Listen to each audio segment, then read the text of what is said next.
when I talk about the national curriculum, I'm not necessarily criticizing its aim for children to acquire certain levels of knowledge. What I do criticize is the way we assign merit and how they progress against the national curriculum. And when I say merit, I mean we are saying that a child is good or bad, has done well, based mainly on their ability to achieve academically.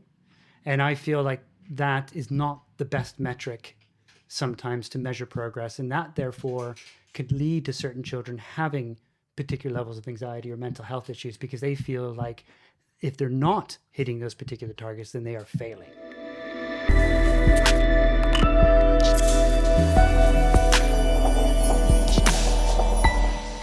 Hello and welcome to the Frontiers in Education podcast, hosted by Spaghetti Bridge. My name is Chris Lohr. I'm the head of learning and research for Spaghetti Bridge. And with me is Dan. Hi, I'm Dan Alapaz. I'm the CEO of Spaghetti Bridge. And we're very excited to welcome you to our first podcast. And we thought it would help for you and for us if we shared some of the aims. Like, why are we doing this?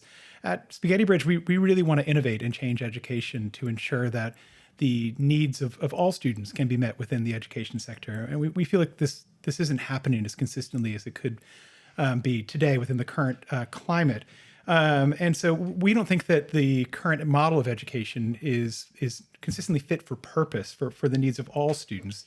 And so we'd like to work as a education sector to change this, right? To see how we can innovate, adapt, and do things differently so that more students' needs can be met and more students can achieve their potential and have a positive experience of learning. But we feel like in order to do this, we need to create a space for more voices to be heard, a more inclusive space where the people who are actually working within education, the students who are in our schools, not just experts, but also, the staff who are on the coalface every day have a space to share their experience and their insights. And so that's why we thought we'd create a podcast and that would form that space, that would create that space for these voices to be heard and share their insights. And with us today, with that in mind, is Jamie Cree, who is a group curriculum partner for Spaghetti Bridge and former deputy head of our school in Paignton. Welcome, Jamie. Thank you very much for having me. Yeah. So, Jamie, can you tell us a little bit about your background, your experience in education, your career prior to working at Spaghetti Bridge? Yeah, of course. So I won't go all the way back to the beginning, but I think probably a lot of us in education, the last thing we thought we were going to do was be in teaching. Okay. And when I left college or sixth form, I went into the military, which is a real eye-opener for me. And then from there, did my time as military police, come out and was really lucky enough to work in the police, but working with young offenders.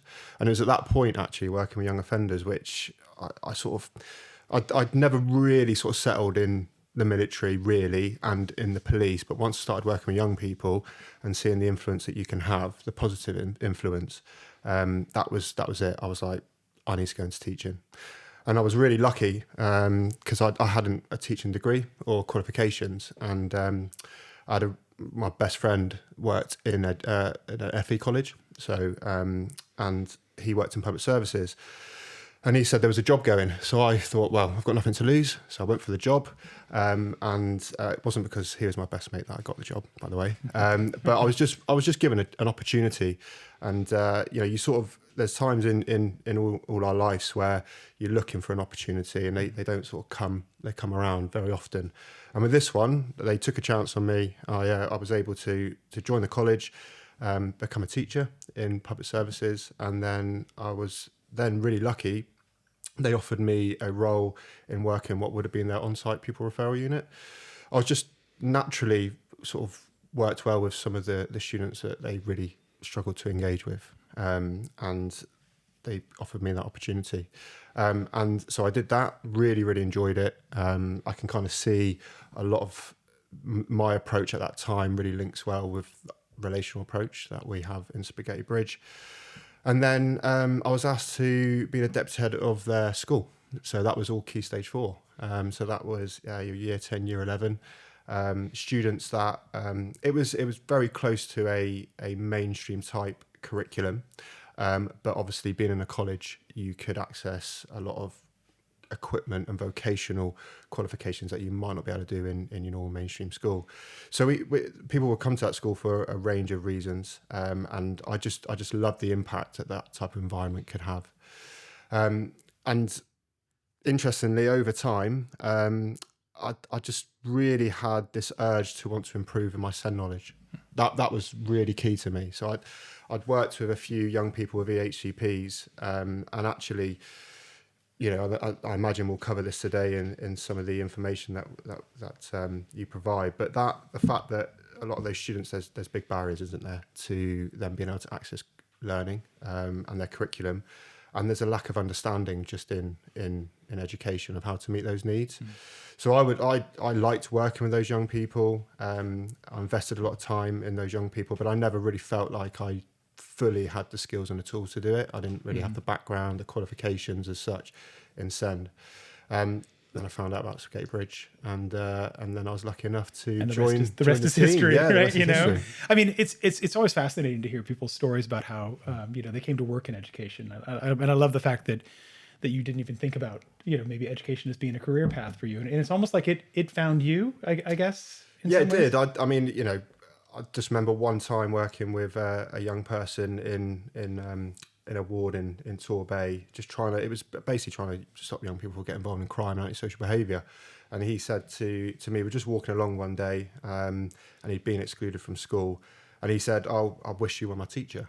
And it just come out of the blue, and it sort of threw me a little bit. And I went home that night, and I just couldn't stop thinking about what he said, and I thought, mate, that is it. That's what I want to do. That's so interesting. That's so great. I mean, like, it's funny because we definitely want to talk about the topic of exclusions today, because I think we're all aware that exclusions are on the rise across the education sector as a whole, and in particular for children that have special needs. They are, you know, 3 to 5 times more likely to be either suspended or permanently excluded in schools. I mean, you've worked with these students previously. You know, what are the barriers there? You know, why is this happening? You know, because it is a significant issue, isn't it? Yeah, and I think, you know, having worked in education for whatever it is now, sort of 15, 16 years, I've never thought that it isn't due to people really wanting to support and make a difference. You can see in education there's lots of from a professional perspective, everyone wants to support the children that they're working with. I just think that a lot of the time there's that lack of understanding on how to meet the needs, because there isn't really. You know, we do our teaching qualifications, but there's only really a small part on the SEND element, isn't there? And with that, it's probably the most basic of CPD that you get. So I think that for me, the lack of understanding, the lack of CPD, and the lack of resources, actually.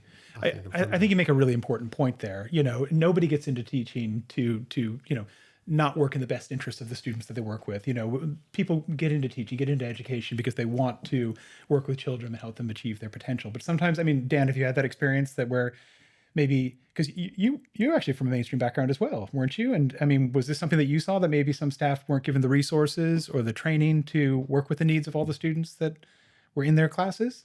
Yeah, absolutely. I mean, I had about 7 years of experience in this country, working as a mainstream school teacher in 3 state comprehensive schools, and I felt that more generally the difficulty meeting the children's needs was more broadly down to the curriculum.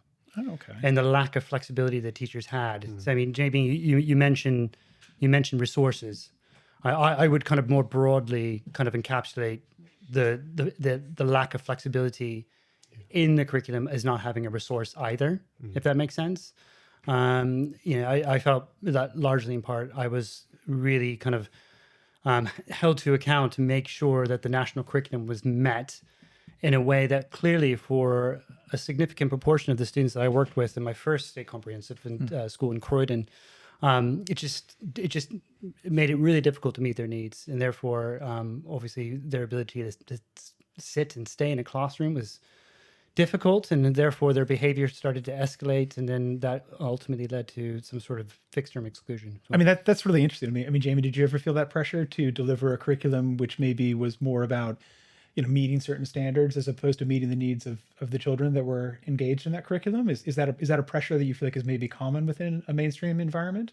Yeah, absolutely. I mean, when you think about the pressure of Progress 8 and making sure students are doing an 8 GCSE program, and actually, even when you really look at their program and think that, I don't know, though, even if you reduce it down to 6 or 5 GCSEs, it's still not fit for purpose. It's still not going to engage in them in their learning, and then as a result, that's where the behaviour starts. And just for our listeners, Jamie, did you want to just describe what Progress 8 is? Some people might not know. Yeah, apologies. So yeah, Progress 8 is just really that measurement that schools are measured on, in the fact that the Progress 8, there'll be a range of GCSEs that a school has to deliver, and they're in certain brackets.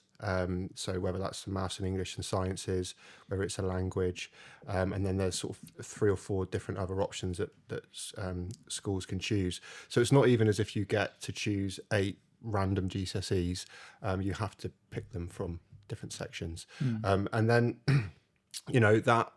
and then we know with schools as well that even if they wanted to be flexible, because of the financial constraints, you may have to pick a certain GCSEs to make sure that, with the groupings and such, that students can fit into those. And there's a certain ambition behind that as well, right? Because we want to make sure that students have like a broad, balanced, and rich curriculum, because sometimes there's a little bit of an urge to narrow the curriculum when students aren't engaging, when in reality, that they have as much of a right to have a broad and rich and deep education as other students, But I mean, you worked in a pupil referral unit. These are children who are at risk of exclusion. Is that correct? Would you say? Or yeah, they are. And I think when they end up in sort of pupil referral unit, it's kind of last chance, isn't it, for a lot of them? And so why? I mean, what were the reasons that they ended up there? Is it because of behavior? Because they weren't making progress? Like how do students end up in a pupil referral unit?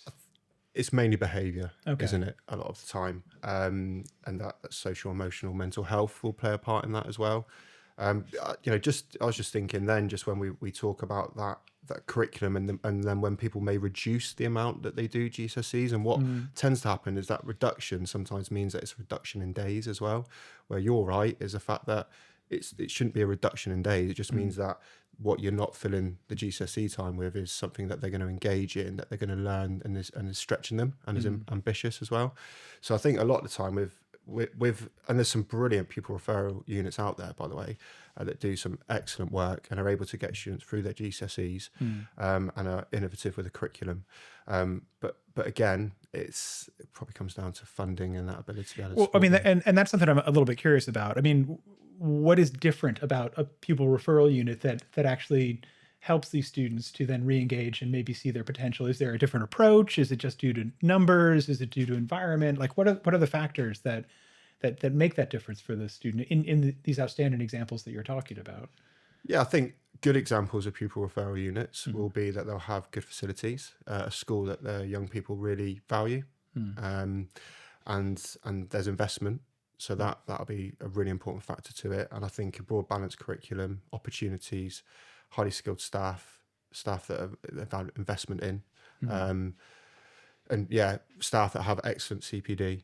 Okay. So that's where, and then as we know that if young people are invested and enjoy going to school, enjoy the staff, know they're cared for by staff, then there's a really positive impact because of it. That's really interesting. I mean, it really is, I guess, about how you support the staff, because it's not easy sometimes to work with students that have externalizing behaviors, that sometimes engage in things that would seem as barriers to them, thriving within a school environment, maybe putting themselves and others at risk. Can it be difficult at times to work in that environment? Really difficult, can't it? I think that there's none of us that can say that that's easy. It doesn't matter how well you engage young people, everyone will go home, and when it's been a tough day, you'll know about it. So I guess a lot of the time in education, especially since working at Spaghetti Bridge, you can see huge value in the fact that you are a team, you come together, you debrief together, you support each other, you aim for psychological safety. The power of vulnerability is huge. I think for me, the power of vulnerability isn't something that comes naturally to me. It's not something that I haven't mastered. Definitely, I come from a background where it was game face on, and you would not so much like a robot, but emotions wouldn't be something that you would show. Was that part of your training as a teacher, that you were meant to be, or is it just the culture, the expectation, that you're in control? Yeah. What do you think, is kind of, I don't want to say encouraging, but motivating you to feel like, that you need to be that person that shows no emotion? Where does that come from? Yeah, probably, how you're brought up is a big factor. Being in the military, probably another one. And then, probably seeing leadership, because, the leaders that I was around would have shown that, I guess, game face of not showing any emotion, and in volatile situations, you would, be at the forefront, not showing emotion at all. So that would have been something that possibly I looked up to. But most recently, just thinking about one of your heads actually, and at Spaghetti Bridge, Luke McKinley, he introduced us as a school at Preston to Brené Brown. Okay, so the power of sort of vulnerability, and it wasn't just show a TED talk and then that was it, but Luke really invested in the importance of that, and I know that's something that Spaghetti Bridge wants to achieve in all their schools, and it's something I know that Dan's spoken about as well. There's a cultural factor, isn't there, Dan? Isn't that? I mean, like, you often talk about, your culture is not just about what you say, but about what you do. I mean, is that something you really believe in? You think that could make a big difference for students? Yeah, absolutely. I think interesting when you look at the education sector more broadly. I think that culture is not necessarily something that's talked about quite a lot in a discrete sense. We've worked really hard within Spaghetti Bridge to kind of make culture something far more palpable, something far more systematic, formulated. As you're aware, Chris, we've invested into this in terms of research, and we've read Ben Horowitz. A great book is the you are what you do, or no, who you are is what you do. What you do is who you are. What you do is, we need to fact check that one. But it's a fantastic book where he talks specifically about business culture. And long story short, what he boils it down to is that culture is not a set of stated beliefs, but rather it's a set of behaviors. And he goes into depth, looking at different cultures throughout history. Some of the most famous cultures, like, for example, looking at the Japanese samurai, and how they lay out what they call their virtues, which their virtues are behaviors. And so we've kind of taken that on board within Spaghetti Bridge, and we really kind of try to get down and boil it down to this is how we behave with each other. And in so doing, if we can concentrate on those behaviors, we can set a culture. And I do honestly think that if there was a more of a concentrated, discrete effort to instruct that within schools across the country, to really talk about how cultures can be established, not through what I feel like are sometimes very empty, meaningless words, but rather through kind of getting more down to brass tacks in terms of how people should behave. I think that can go a long way to changing the education sector more positively. And there's also kind of a preconception around what being in control in a classroom setting looks like. I mean, so my story on this, when I started teaching, my first day, I was a PE teacher, and I was teaching a bunch of kindergartners in San Diego, and I had no idea what I was doing. So what I did was I went in and I had a group of 25 5-year-olds in front of me, and I said, "Oh, so guys, what do you do in this PE class?" And they looked at me like, what are you talking? I'm like, "What do you do when you come in here?" And they said, "We stand on our dots."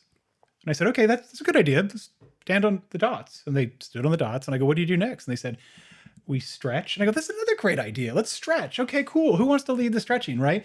Now, we could talk about whether I'm in control of that, but in some ways giving them the autonomy giving them the space to step into, there was more control and more relationship within that environment than if I was just telling them what to do and kind of removing their autonomy as a person.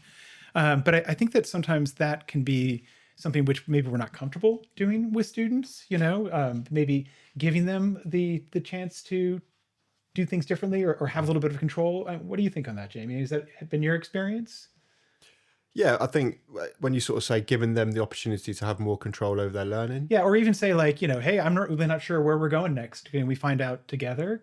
When we talk about vulnerability, that can be a little bit scary almost, can't it? To say, I'm not really quite sure where we're going to end up at the end of this session, but we're going to get there together. I don't know if that's been your experience, but where maybe there's more of an expectation to cover the curriculum, so you have to know where you're getting to at the end of the session as opposed to exploring together? Yeah, I think that kind of approach, when you want to, I guess, facilitate or give students more ownership over their education, just like that example you're giving there, it's not something you can just do once and then expect it to work. It's something that you've got to work on and embed, and those students see that as a normal practice from when, you know, if they're going to their teacher, you know, Chris, then that's what they're going to expect. So it's those type of approaches, I think, over time that you have to keep at for it to become normal to them. But those skills that they learn through doing that will support them massively as they move into their next steps. Yeah, that's interesting. I mean, there is an obvious link here between exclusions and you know, suspensions and maybe mental health, and we're aware that there's growing mental health issues across the country for school-age children. That, you know, many children are waiting over 2 years on a CAMS waiting list to receive the help that they need. I mean, Jamie, was this your experience that maybe students had either undiagnosed or unrecognized mental health needs that could have helped them to engage a little bit more and be well within a school environment? Yeah, sort of the previous school that I worked in an FE college, we had a high level of students that would have anxiety or mental health needs. It, you know, that was and it was growing. It was absolutely, you know, year on year growing. And then you throw sort of COVID and the impact that had in there as well. So we would have lots of students either on the waiting list for CAMS or accessing CAMS. And actually, you know, some of the work that the CAMS did to support those students was brilliant. But the obvious negative side to it was the wait. It's the wait and the access. And, you know, if there was more investment, I guess, in the schools rather than having to go straight to NHS CAMS services, then that would be really supportive. Oh, that's interesting. So it's either an all or nothing at a certain point, whether you're working on with CAMS or you're not, and there's maybe more that you know, schools can do. But that's a lot of pressure for teachers, isn't it, to be expected to not only deliver the curriculum but also be experts in supporting mental health? Or is it too much at times? I think to rely on teachers would be too much. To invest in staff in your schools that are skilled to do it, then that's different. That teachers being aware and having certain strategies and understanding and CPD to support in the classroom, yes, but you do need that intervention in schools. And just to provide some stats to kind of back that up a little bit, based on what you were saying, Jamie, in terms of the wait that they had to experience. In a 2023 survey found that 20% of children between the ages of 8 to 16 have a probable mental health disorder. Almost 1 million children and young people had active referrals for CAMS in 2022-23. And 28% of those children were still waiting for support in March of 24. And 40% had the referral closed. So nearly 40,000 have had to wait over 2 years for support from CAMS. And the most common reason for a referral was cited as anxiety. So it's a big issue. It's a big issue. There's no question about it. I mean, this is something I think when you founded Spaghetti Bridge that you thought about a little bit, didn't you? Because this is probably something you've experienced in many settings within your own history, Dan, right? I mean, can you talk about that? And what were some of the things that you thought we could do a little bit better? Or like Jamie says, resources we can put in place so the burden isn't just on teachers to be, you know, the mentor, the teacher, the pastoral lead, the mental health, you know, support system. What more can we do? Yeah, I mean, it's a really good question. I mean, I always like to bring it back to curriculum. You know, I'm very passionate about curriculum, and I do think that the way that you can construct your curriculum to be more flexible and to really engage in the interests of children can really help to work with a lot of their mental health issues in terms of just giving them that flexibility, being able to meet them their needs, you know, in relation to where they're at that particular point.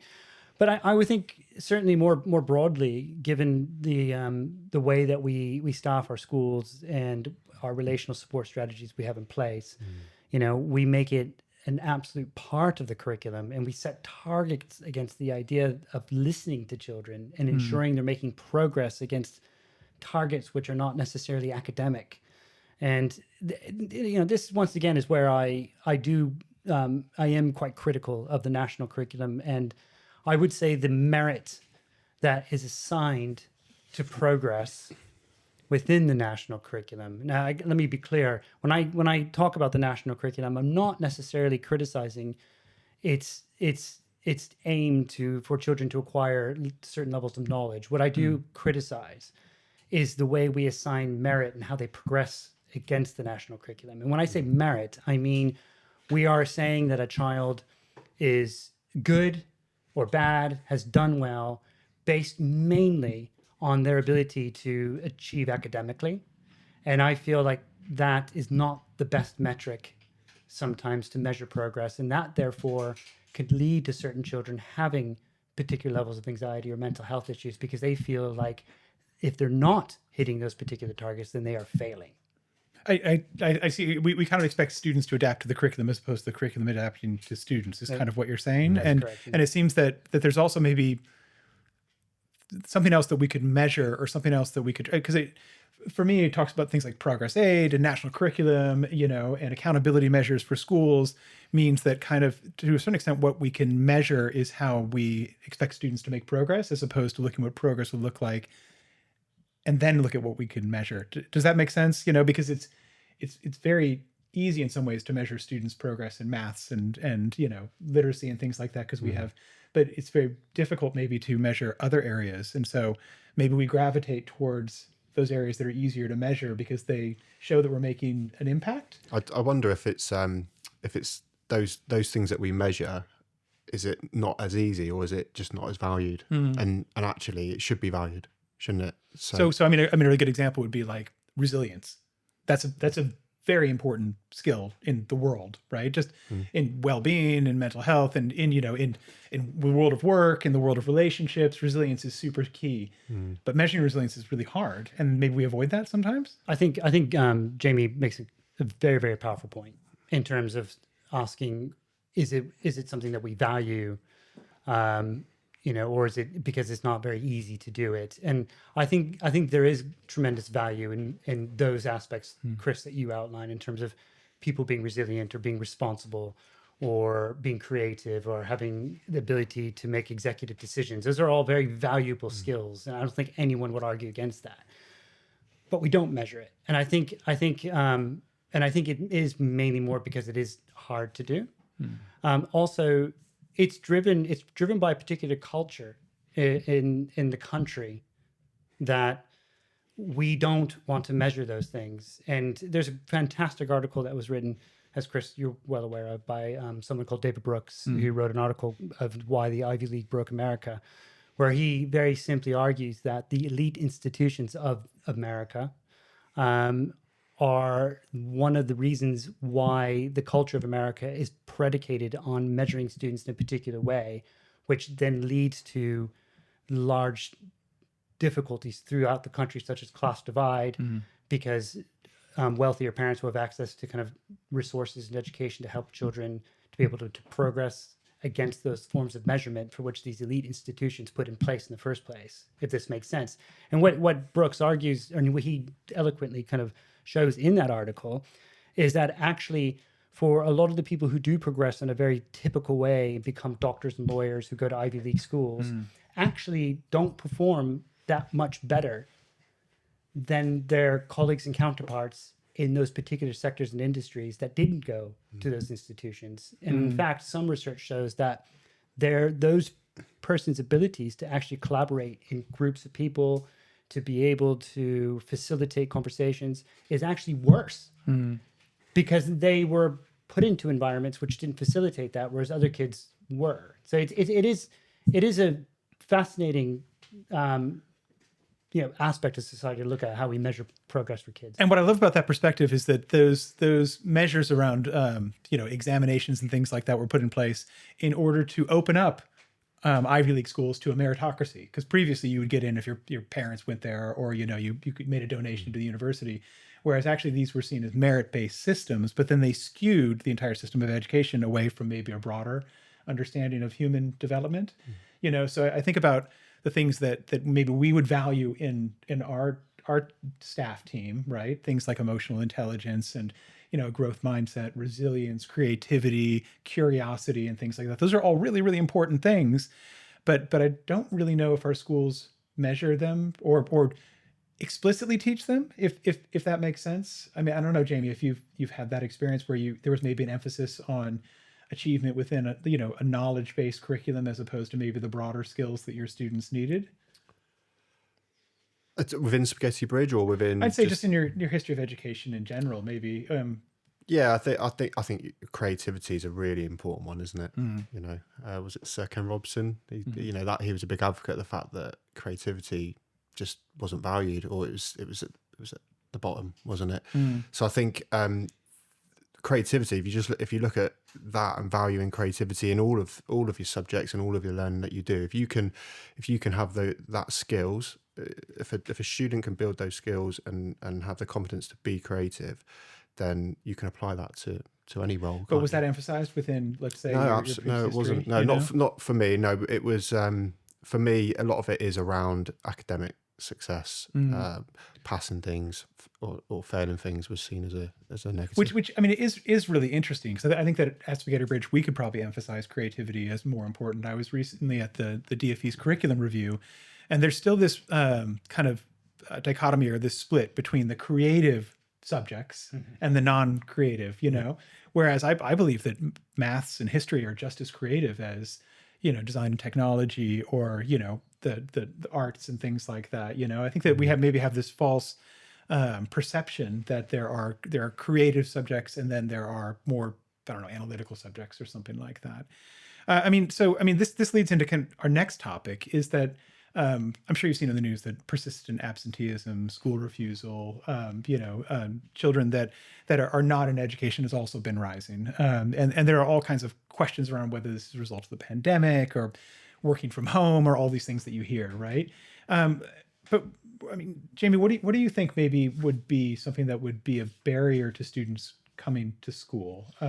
Or I'm sorry, Dan. Go ahead. Sorry, so just to provide some stats to back that up, actually, is that currently about up to 300,000 people are missing or out of education in 2024, which is about 40% up from 2017.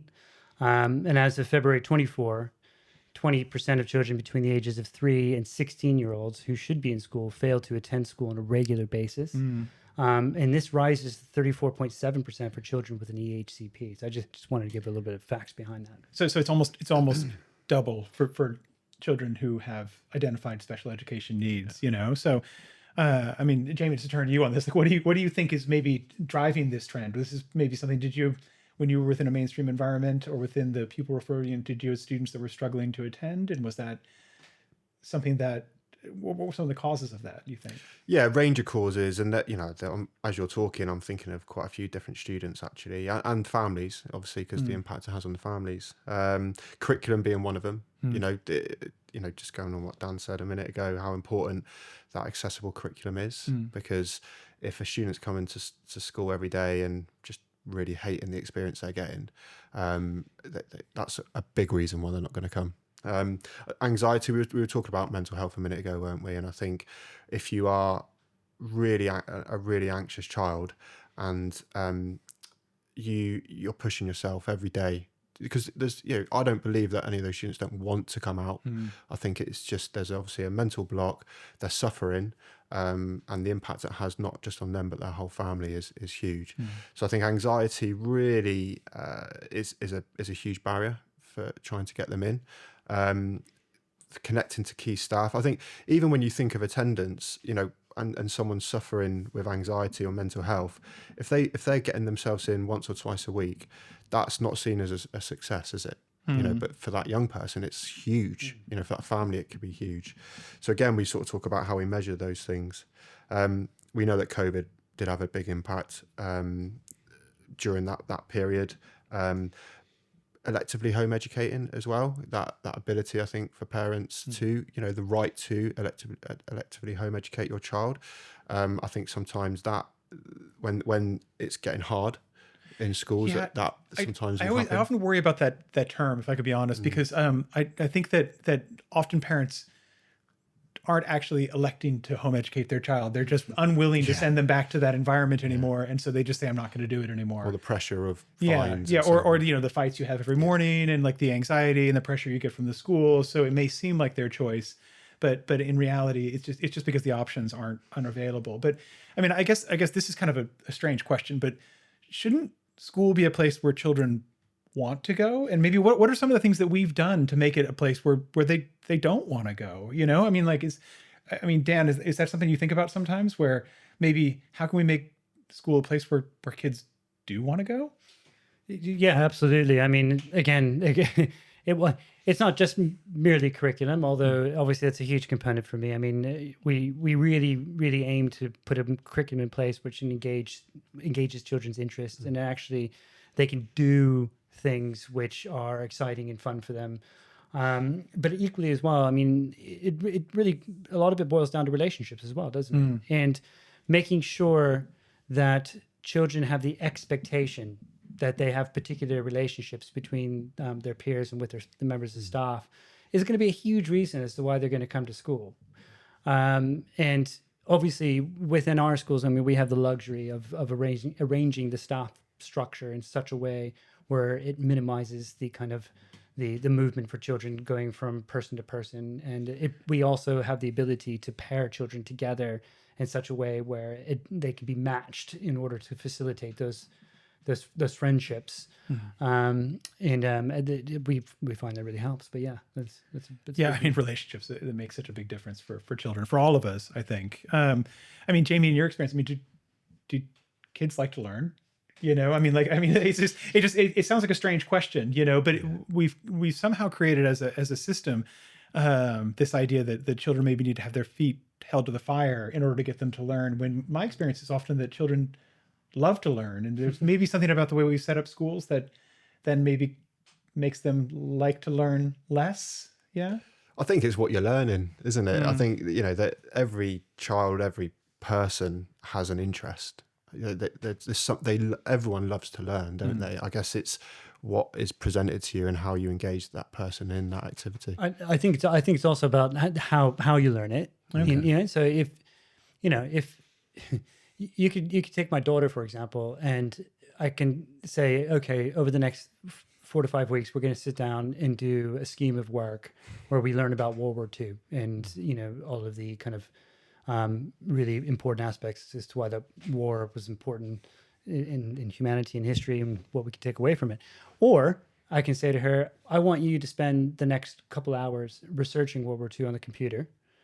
I want you to use all the tools that computer has available to you to communicate how you learned about it.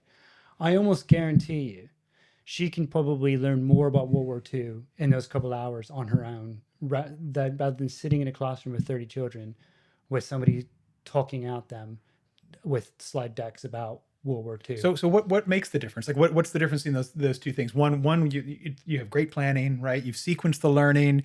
You have a clear outcome that you want to achieve, and in the other one, you're just kind of like hoping that she comes across. Like what's the difference there? What is? I think it's self-directed in the sense that if she can sit down at her own time, her own pace, and she can kind of consume the knowledge and information using a particular mechanism which is exciting to her, by being able to kind of control the internet or being able to kind of use bits of software which interest her, I think would be a big difference, rather than her being a recipient of information sitting there passively, not being able to kinesthetically move, not being able to gauge with particular levels of technology, and having to listen to an adult sitting at the front of the room like they're a priest critic, which is a mode of learning which, you know, goes back to the mid-19th century and hasn't changed. Even though our technology has changed so radically. But I think we don't give our children enough credit in their ability to be able to learn in the way that they want to learn. I think you bring up a number of important points there. Sometimes I feel like that child-directed learning is seen as having lower expectations because, you know, the children are involved in the planning process, when in reality it can actually achieve higher outcomes, right? So there's maybe a false perception there as well.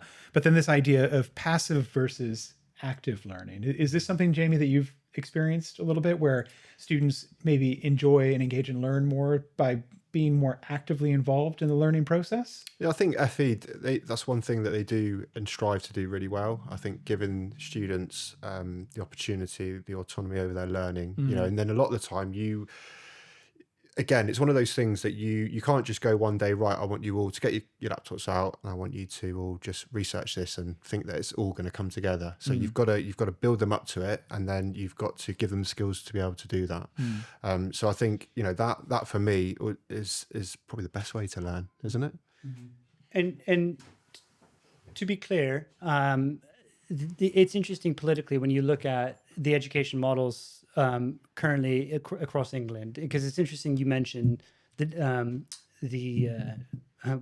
FE model, in the sense that I feel like, because I used to be a college principal for an FE special needs college, but there is a lot of more flexibility in an FE model to be able to meet the students' needs in a particular way, and they have the flexibility to be more self-directed.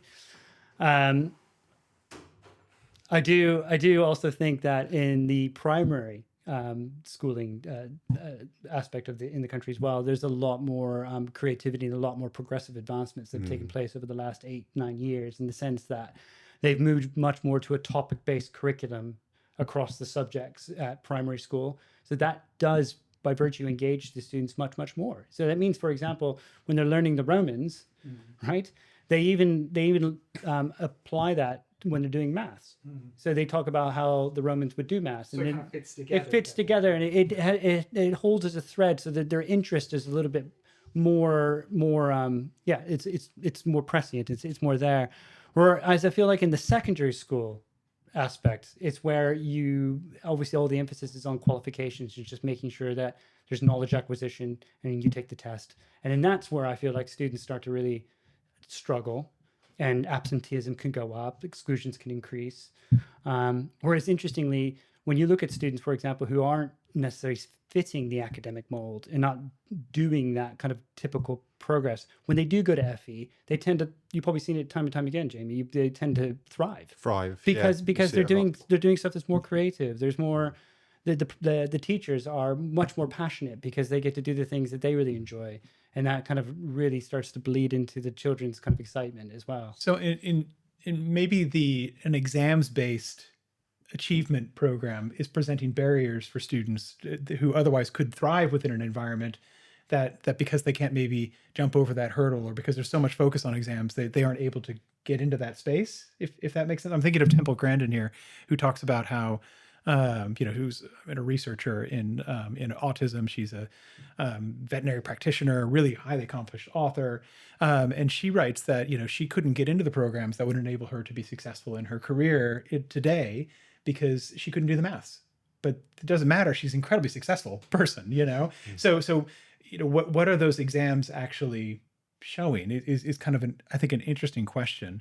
But I mean, if we're going to move to, what has been your experience, Jamie, of Spaghetti Bridge that's maybe that we're doing differently, that is making a difference for students? Because students do really well at Spaghetti Bridge schools in terms of developing their potential and achieving their outcomes and things like that. But what do you think is making that big difference?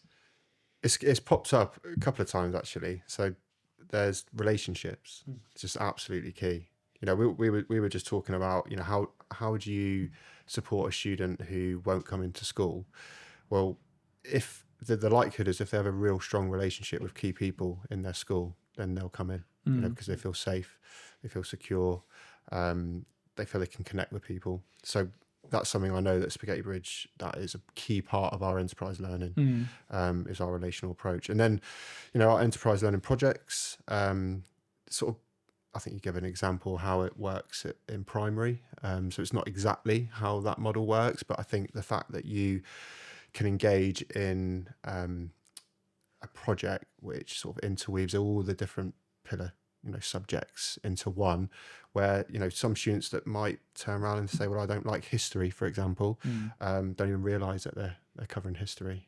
So and that application, real world learning, understanding how things work in the real world, seeing purpose, because I think a lot of the time you speak to students at school, and a lot of time it's maths, isn't it? When they, They talk don't know- about they don't know why trigonometry, they're- why am I doing this? Yeah, And it's yeah. you sort of look and sometimes you can't answer. Hmm. And No, that's I, not, I actually I tell children, I say, look, I use the Pythagorean theorem every day. I'm walking down the street, I see a rock, and I think I can measure the hypotenuse of that rock. Yeah, okay. Okay. Well, I mean, it's a good question, right? I mean, like, I hate to say it, but I mean, like, I love when the students ask the questions. I think sometimes we're scared to ask. Why am I doing this? I don't know. When I taught literature, we used to teach the canon, and I said, why these books? And no one could really tell me. They'd be like, well, they're great books. I'm like, well, why are they great? Why are these books? Why not other books? And I guess there's a courage to question. Well, why? And if you come up with a great answer, great, right? But maybe we're scared to ask that question about why we're doing these things. Yeah. I mean, Dan, is there anything else you think that makes a big difference at Spaghetti Bridge for our students? Anything that you feel that maybe you've taken from your experience of different environments and brought into our approach that helps the kids achieve their potential? Yeah, absolutely. I mean, the physical environment. And this is a whole nother podcast. But we have what we call our beautiful schools policy, which we make sure that our environments adhere to very strict regime of kind of standards that meets the children's needs in particular ways. Not to go into a lot of detail here, but it doesn't look like a mainstream classroom. That's all you have to know. And I would invite listeners to just go on, obviously, our websites and have a look at pictures. And that's really important. I mean, I taught in a classroom that was in a basement, it had whatever was that fluorescent lighting on the ceiling, linoleum floors, drab walls, right? It was a terrible place to be. And I never asked the question, why is it that we think this is a place where learning should happen? It just was the way things were, and I think that our schools do look a little bit different, and I think that makes a big difference. I'd say it makes them the places that the children maybe want to go and are proud of, if that makes sense. Okay, well, I mean, I think that this has been great, but I love a great discussion. But I mean, what can we actually do? So when we started by talking about changing the world, about working together maybe to make our education system more inclusive. I mean, are there any clear takeaways that we could bring from this discussion that maybe we could bring into the conversation around how we can meet the needs of more students so that we can help them, engage more in school, attend more consistently, take care of their mental health, lower exclusion rates? Like, what have we learned? I guess for me, sort of reflecting, and I know this isn't just talking about Spaghetti Bridge, but I've moved from a sort of more mainstream type provision into a specialist setting, and I always sort of think to myself, I'm not that I would go back, but if I was to go back, what would I have learned by moving into the specialist setting that we have done? What skills have I improved on? And if I went back, I think I could add huge value in supporting not just students with SEND needs, actually all students, but in particular those students with SEND. I know I would be able to do some really innovative things, put in lots of different strategies in place that would improve those students' lives. So when just going through this podcast now, and I'm thinking about, I think something you said before, Chris and Dan, you've said this, is about that that real will to influence schools, not just specialist schools, but mainstream schools, any schools, in how to support students with SEND needs. Yeah, I mean, I think that would be my takeaway as well, would be, how can we learn from each other as an education sector? I feel sometimes we're really, really siloed, and we work in very different ways. And what can we learn from other schools? What can other schools learn from us? I'd say that would be my number one. Is just having more conversations like this to ask those questions. Why do we do it? How can we make it better? And I think that involves a mindset shift, in the sense that when we get kind of caught up in our patterns of behavior, sometimes we do things because that's just the way things are done. I mean, a good example was, I was teaching in a school and one of my students didn't show up for the first 2 weeks. Okay. And then suddenly she was there. Okay. Now, my first instinct is to say, where have you been? You're in trouble. You've missed 2 weeks of learning, everything like that. As a teacher, you're taught to do, but that wouldn't have helped our relationship. And so instead, I remember asking her, I said, oh, it's great that you're here. Where have you been? Oh, I couldn't find the classroom. Oh, well, okay. Well, I'm glad you're here now, and you know where it is. So you could be here from now on. Wonderful. We're so excited that you're here. And you could see she was looking at me like, I'm not in trouble. I'm not, she knew she should have been there. I knew she should have been there. What would giving her a behavior point or getting her in trouble, how would that have helped, if that makes sense? But that involves a mindset shift to get away from that kind of punitive model to one where, like you said, working in relationship, really being curious and asking, what is the point right now of saying you should have been there? We all know that. Saying that is just going to create a divide and create an authoritarian structure, right? And instead just saying, I'm glad you're here and we can't wait to have you back here in the future. I think that made a bigger difference. I think the another takeaway, I'm just piggybacking off of what Jamie said in terms of he went back, is the ability to provide staff with a degree of flexibility and creativity to do what they feel like they need to do. And I think for a lot of school administrators listening to the podcast, I would encourage them to go back to their schools and try to, within the parameters that they can operate, give their teachers that flexibility to be able to work with the students in a particular way, within means and reason, of course.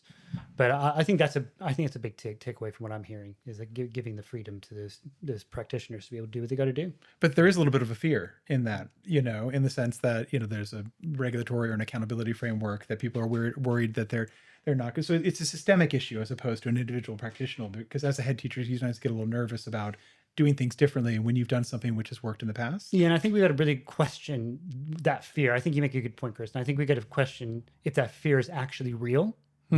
I think if we had an Ofsted inspector in here, they would say that the framework, although we all know the framework is changing, but the current framework, they would say it has a lot of flexibility in it to celebrate innovation and difference within curricula. And I think inspectors actually look for that. They celebrate that.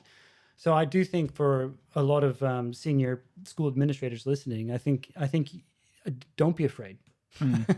I think that the most dangerous thing that we can do, given some of the statistics and some of the topics we've been talking about, is going away and saying, let's just do the same thing we've always been doing, because it's clearly not working. And from what we've talked about today, I mean, increasing absenteeism, increasing exclusions, increasing special needs, increasing mental health, right? We have to do something different, I think. Well, thank you all. This has been an amazing discussion. I've really enjoyed it. And this is our first podcast. I'm excited. I think we did quite well. Okay. And I'm looking forward to further discussions in the future. Jamie, thank you so much for joining us. Thank you for having me. Really appreciate it. Thanks, Jamie. All right. It's good to have you.